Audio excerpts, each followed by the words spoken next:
DGP Vikram Singh के पास जा रही हूं। डीजीपी सर, जरा आपसे पूछ रही हूं, ये कौन सी पुलिस है जो किसी को भी रोक देगी, और वो भी हाईकोर्ट के ऑर्डर के बाद भी कि शुभेंदु अधिकारी जा सकते हैं, फिर भी रोक रही है।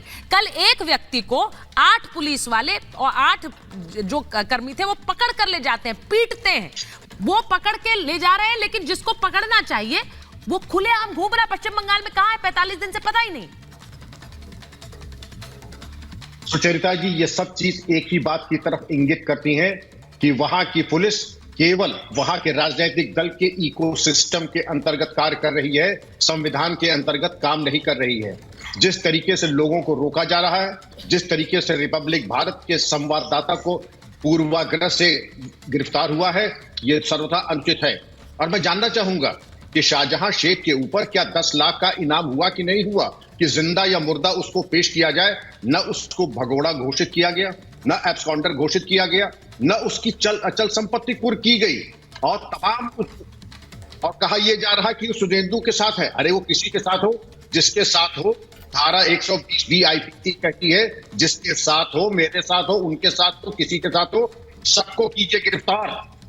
किसी को इम्यूनिटी नहीं मिली है। और ये कह देना कि ये बाहर का गुंडा आया है, ये अंदर का गुंडा है।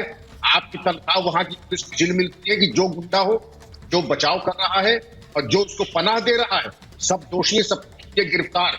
दरअसल आपने कुछ भी नहीं किया, ना आपने कुछ कार्रवाई की, और बचाने का सारे रास्ते आप तैयार कर रहे हैं।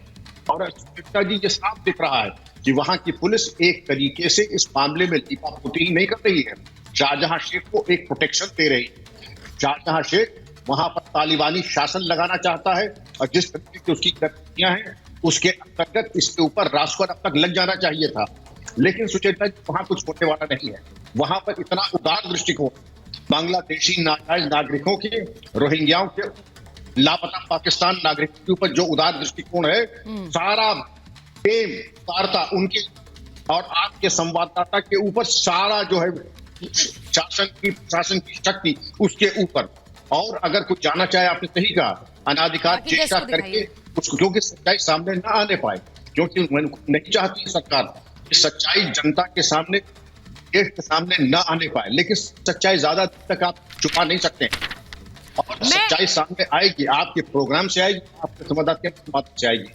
डीजीपी सर, मैं आपसे इसीलिए पूछ रही हूं क्योंकि पुलिस जिस तरह से काम कर रही है, ऐसा लग नहीं रहा है कि उन पर किसी तरह का कोई जिस वहां पर महिलाओं के लिए काम करना चाहिए या फिर सीएम के लिए काम करना चाहिए, ये एक ऐसा द्वंद है। पुलिस वहां पर किसके इशारे पर काम कर रही है, लोग कहां जाएं, कंप्लेन किससे करें, क्योंकि उसका कोई हल नहीं निकल रहा है, कोई सुनवाई नहीं है, यही हो रहा है। और कल जो हुआ है हमारे रिपोर्टर के साथ, मुझे उससे वरुण पुरोहित जी वो तस्वीरें याद है। संजय मिश्रा जी, मैं आपसे पूछ रही हूँ, अनिर्बान जी आप सबके पास आ रही हूँ एक एक करके जरा, क्योंकि अभी तक आपसे बात नहीं कर पाई। लेकिन वरुण पुरोहित जी, महाराष्ट्र की तस्वीर याद है ना आपको? महाराष्ट्र में कांग्रेस की सरकार थी, शिवसेना की सरकार थी, एनसीपी की सरकार थी। वहां पर जो गुंडागर्दी मचाई गई, उसके बाद क्या हुआ, उसके बाद वो कहां है, ये पश्चिम बंगाल की सरकार को भी याद रखना चाहिए। सुचारिता जी, जब महाराष्ट्र में हुआ था अर्नब गोस्वामी जी के साथ, जब भी मैं आपके साथ था, जब भी मैंने कड़ी शब्दों में निंदा की थी, आज भी मैं निंदा कर रहा हूं। मीडिया हमारा पिलर है डेमोक्रेसी का। हमारे पूर्वज आज अपमानित महसूस कर रहे होंगे, जिन्होंने संविधान बनाया, 4 पिलर मजबूती से लगाए। आज जुडिशरी को रूल करना पड़ रहा है देश में, चाहे चंडीगढ़ का मैटर हो, बंगाल का मैटर हो, कहीं का भी मैटर हो। आज ये भाजपा कांग्रेस करने का समय नहीं है। आपका जो टॉपिक है महाभारत, ये महाभारत ऐसा लग रहा है कि हम भीष्म प्रतिज्ञा से हम लोग जुड़े हुए नहीं है। श्री कृष्ण भगवान का हमको जो हम भक्ति करते हैं उसको हम आज अनुपालना करने का समय है। और संसद का जब आप बुला सकते हो, मैं कह रहा हूं लोकतंत्र है देश में, राजनीतिक व्यवस्था है, आप संसद का भी भंग नहीं हुई है, आप बुलाइए, उसका सत्र बुलाइए, डिस्कशन करिए, 24 घंटे में निर्णय करिए। राष्ट्रपति शासन का जो एक क्लॉज दिए गए हैं संविधान में, उसको इंप्लीकेट करिए। इसमें कोई भी राजनीति करने की बात नहीं। अगर इतना अत्याचार हो रहा है महिलाओं के साथ में, तो हम चुपचाप देखते रहें, तो ये कैसी राजनीतिक व्यवस्था है देश की, ये देखने वाली बात है। देखिए, ये जो देश है, इस समय राजनीतिक व्यवस्था में हमेशा का इसलिए चरमरा रही है, इससे सामाजिक तानाबाना भी चरमरा रहा है। अगर कहीं इतनी बड़ी घटना हो रही है, महिलाओं के साथ इतना अत्याचार हो रहा सर, ये है, सब फिर बोलने से नारी नहीं होगा। सशक्तिकरण हो रहा है, वरुण गुंडों का गोयल जी, ये सब सशक्तिकरण हो रहा है बोलने से देश के नहीं अंदर। होगा। क्योंकि मुझे नहीं पता मैं आपके और कांग्रेस पार्टी के बीच में फर्क कैसे कर सकती हूँ। आप कांग्रेस पार्टी के प्रतिनिधि के रूप में बात कर रहे हैं, आपकी पार्टी वहां पर टीएमसी के साथ सरकार बनाने के लिए लगातार अंकगणित पर बात कर रही है, वहां पर उनके साथ आप सरकार बनाना चाहते हैं, और कैसी सरकार बनेगी उसकी तो तस्वीर मुझे दिख रही है। यहाँ पर टीएमसी वहां क्या कर रही है और उस पर कोई बोलता नहीं है। संजय मिश्रा जी, एक मिनट आ रही हूं वापस। संजय मिश्रा जी, जरा बताइए, लोकतंत्र की दुहाई आप देते हैं, आज भी देंगे मुझे पता है, लेकिन वो लोकतंत्र जो है उस पर होठ सिल जाएंगे जब पश्चिम बंगाल की बात होगी, वहां पर कुछ नहीं बोलेंगे। एक बयान आपके नेता का नहीं आएगा पश्चिम बंगाल में जो हो रहा है महिलाओं के साथ। गलत है, सही है? नहीं, बिल्कुल गलत हुआ है। तो बोलते क्यों नहीं है? बंगाल में बिल्कुल बोल रहा हूँ ना, बोलने का मौका दीजिएगा तो ही बोलूंगा। नहीं, आपकी पार्टी के नेता मैं बोलेंगे, बिल्कुल, तो मेरे को लोकतंत्र पर आज इतना लेक्चर बिल्कुल देते हैं। बिल्कुल आज सुचरिता जी बिल्कुल सोचना होगा देश के हालात। मैं बार बार तो यही तो बोल रहा हूँ कि बंगाल में यदि हो रहा है और बीजेपी उस पर डांस करे, तो उत्तर प्रदेश में जो हुआ उस पर क्यों हुआ? हाथरस का कांड क्यों हुआ?